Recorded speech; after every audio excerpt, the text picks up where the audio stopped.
স্বপ্নের দেশ কানাডার অন্টারিও প্রভিন্সের টরন্টো নগরীর ব্যস্ততম এলাকার একটি ফ্যাক্টরি এটি।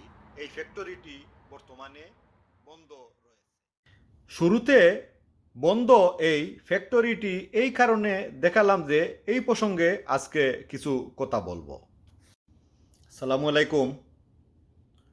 আমি আজকে কানাডায় কাজের বাজার নিয়ে কিছু কথা বলবো।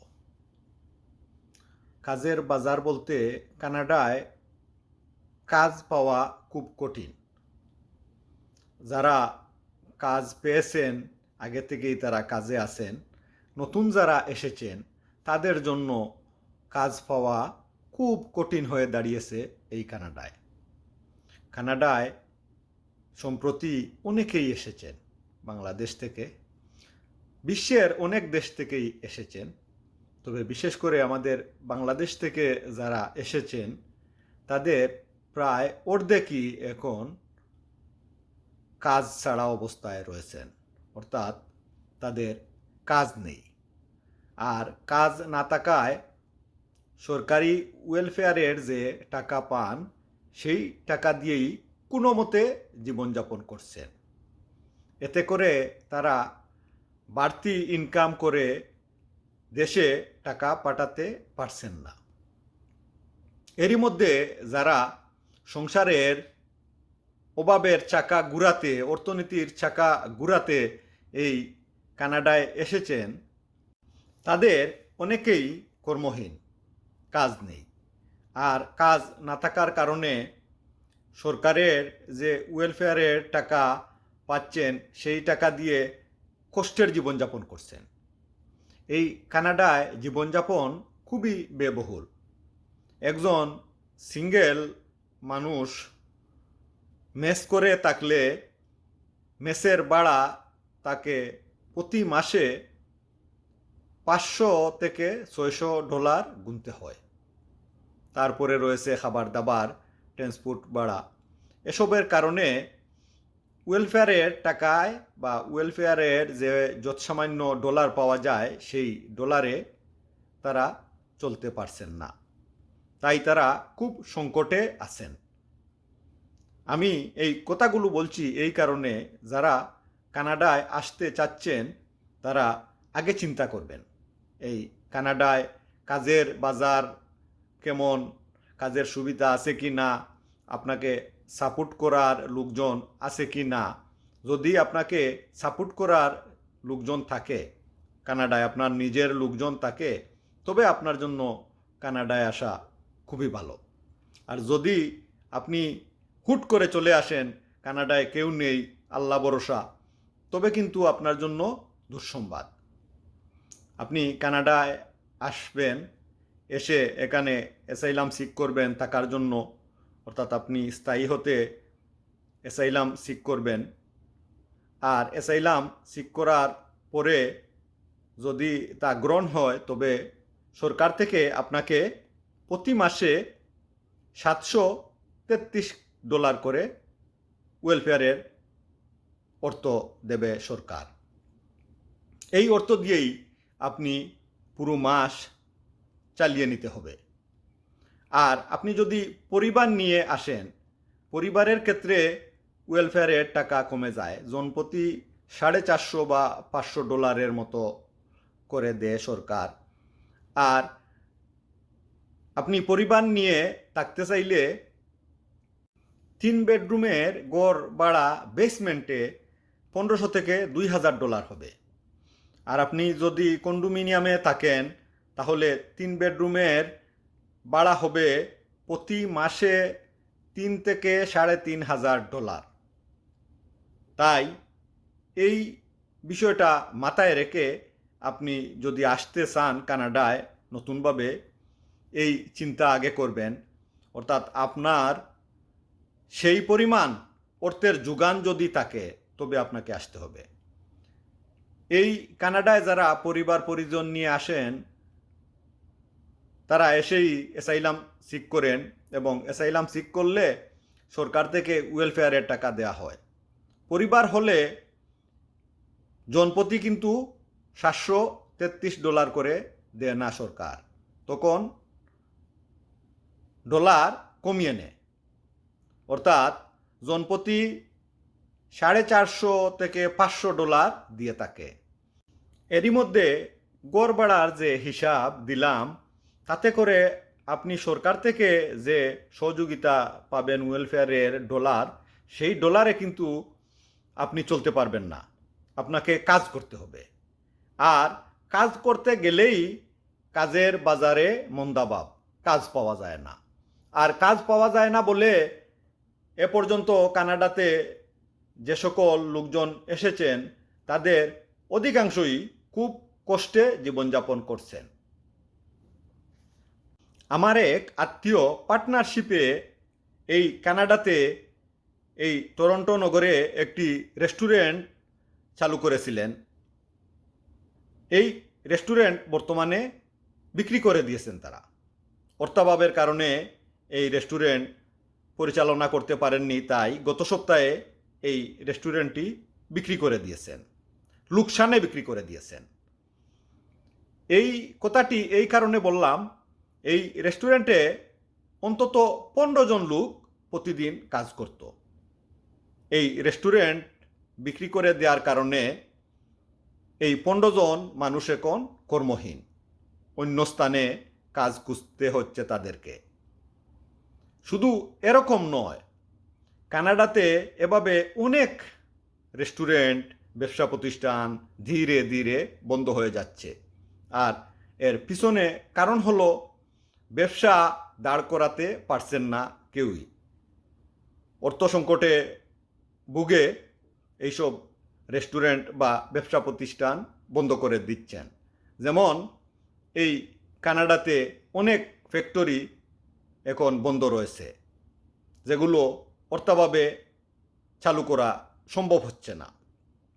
শোনা যাচ্ছিল বাংলাদেশ বা বিভিন্ন দেশ থেকে কানাডায় যে হারে মানুষ নিয়ে আসা হয়েছে, এই ফ্যাক্টরিগুলো চালু করার জন্যই নিয়ে আসা হয়েছে। অর্থাৎ লোকজনের অভাবে নাকি এই ফ্যাক্টরি পরিচালনা করা যাচ্ছিল না বা চালু করা যাচ্ছিল না।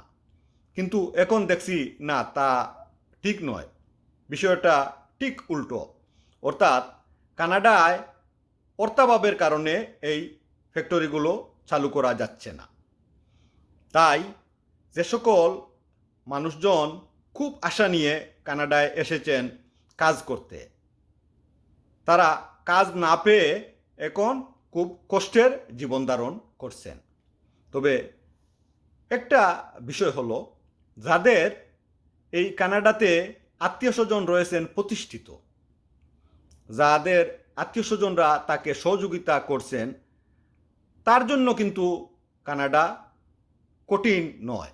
অর্থাৎ খুবই সহজে জীবন ধারণ করতে পারছেন সেই লোক যার আত্মীয় স্বজন রয়েছেন এই কানাডায়। আমাদের সিলেটের বিয়ানীবাজার উপজেলার জলডুপ গ্রামের এক পরিচিত জন, আমি নাম বলেই ফেলি, আব্দুল হামিদ। তিনি পরিবার পরিজন নিয়ে কানাডাতে এসেছেন।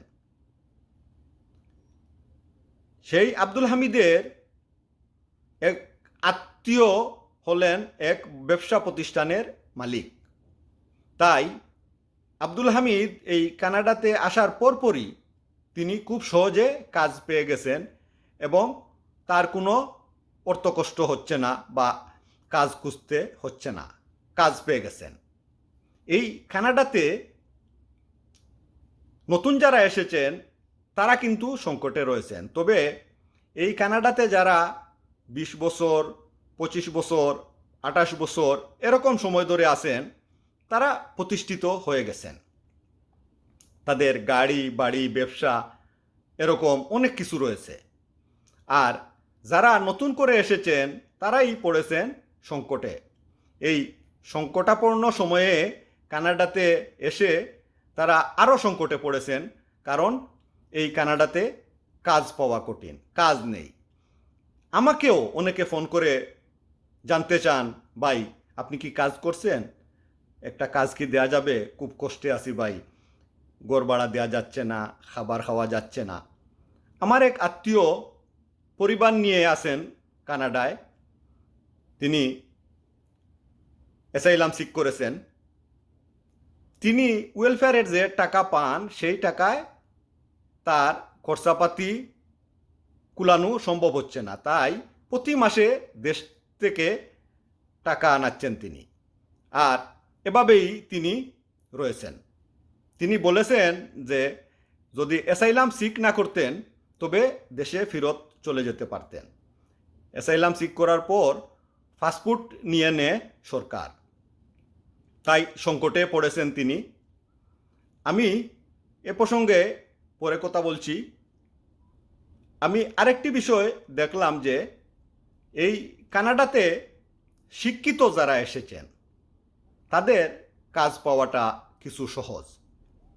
তাই আমি আগেই বলি, কানাডায় আপনি আসতে চাইলে ইংরেজি ভাষা শুদ্ধ করে শিখে আসতে হবে।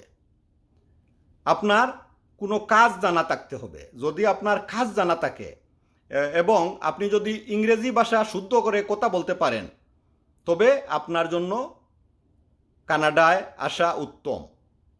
কানাডায় এসে কাজ পাওয়ার জন্য প্রথমেই আপনাকে ইংরেজি ভাষার মুখোমুখি হতে হবে।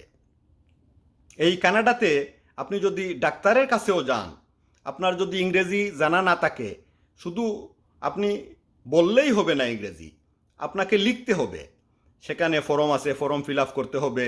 সেখানে কম্পিউটার আছে, কম্পিউটারে আপনার নাম আপনি নিবন্ধন করতে হবে। এসব যদি আপনি করতে না পারেন তবে কিন্তু আপনি খুব সমস্যায় পড়বেন। কাকে কতদিন আপনার সাথে নিয়ে এইসব কাজে ডাক্তারের কাছে বা আপনার অন্য কাজে যাবেন? আপনি যদি নিজের থেকে নিজে করতে না পারেন তবে কিন্তু আপনি বেকায়দায় পড়বেন। আমার এক আত্মীয় বাড়ি বাংলাদেশের মৌলভীবাজার জেলায়। সেই আত্মীয় 8 মাস ধরে এই কানাডাতে বসবাস করছেন। তার পরিবার রয়েছে বাংলাদেশে। তিনি এই 8 মাস ধরেই ওয়েলফেয়ারের অর্থের উপর চলছেন। এতে করে কোনো মতে খাবার দাবার এবং তার মেসের ভাড়া যোগান হচ্ছে, কিন্তু দেশে বা বাড়িতে পরিবারকে একটি টাকাও বা একটি ডলারও তিনি দিতে পারেননি। তার কারণ হলো তার কোনো কাজ নেই। এই 8 মাস ধরে তিনি কোনো কাজ জোগাড় করতে পারেননি। আমার আরেকজন পরিচিত পরিবার নিয়ে কানাডায় আছেন। তিনি প্রায় 6 মাস ধরে এই কানাডায় আছেন। কানাডায় এসে অনেক খোঁজাখুঁজির পর তার 2 জন ছেলেকে টিম মার্টেনে কাজের জন্য দিয়েছেন এবং সেখানে তারা কাজে লেগে যাওয়ার কারণে এখন আর ওই 2 জন ওয়েলফেয়ারের টাকা পাচ্ছে না। টিম মার্টন থেকে যে টাকা পাবে সেই টাকা দিয়েই তাদেরকে চলতে হবে।